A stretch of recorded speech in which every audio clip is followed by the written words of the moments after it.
Hi, it's Stephen Lewis, and today we talk a little Shazam. All right, let me preface some things. When it comes to comic book movies, let's be honest, we all know that the Marvel Cinematic Universe is setting the bar pretty high for everyone else to fall for. Now, there's the big rival, of course, DC slash Warner Brothers, the DC Extended Universe, if you will.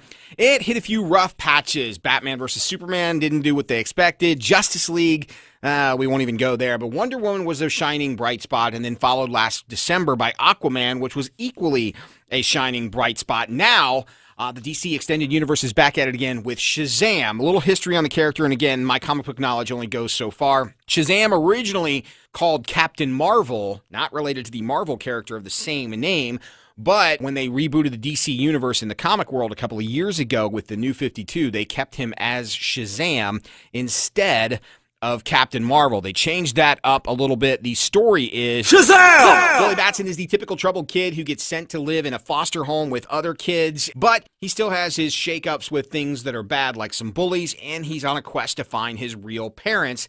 And that leads him to discover an ancient wizard who gives him all of his powers, but he has to say his name. And when he says the word Shazam, he is then gifted with his powers, which consist of the wisdom of Solomon, the strength of Hercules, the stamina of Atlas, including his invulnerability, the power of Zeus, which is where he gets his lightning bolts and thunders that come out of his hands that you've seen in the trailer, the courage of Achilles, and the speed of Mercury, including flight. So basically, he's kind of like Superman, only his powers are based in magic as opposed to him being an alien from another world. Shazam is the champion of Earth, and he must protect it against the 7 deadly sins, which in this movie are controlled by the evil Dr. Savannah, who at one point in time wanted all of Shazam's powers and went the other way. All right, that's about as spoilerific as I'm going to get. Basically, with this movie, picture Big with superheroes, the 80s classic with Tom Hanks where he becomes an adult.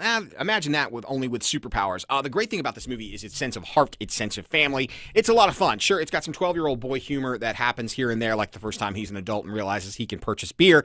And then, of course, the first taste of said beer. It's just a very entertaining story that doesn't take itself too seriously, and I think that's what makes it work. The casting is perfect. Mark Strong plays the villain, Dr. Savannah. You might remember him from the horrible take on Green Lantern, but he's also in the Kingsman movies that have done pretty well, and I think he is absolutely phenomenal as the villain. He's evil enough, but at the same time, he has that likable quality that all good villains have.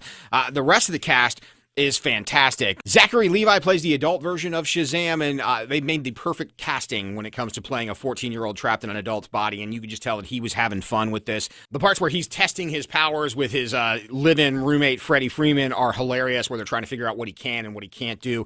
It's great to see his journey, like from when he first gets his powers to how he stumbles along the way, trying to figure out what a hero or slash superhero is supposed to be. And, of course, the root of it all is family. I think it's great. You can take the kids for it. There's a lot of other references to other DC heroes like Superman and Batman in it, as well as a couple of post-credit scenes. The one at the very end I didn't really understand because I'm not that versed in the Shazam comic books. The second one is absolutely phenomenal and a lot of fun.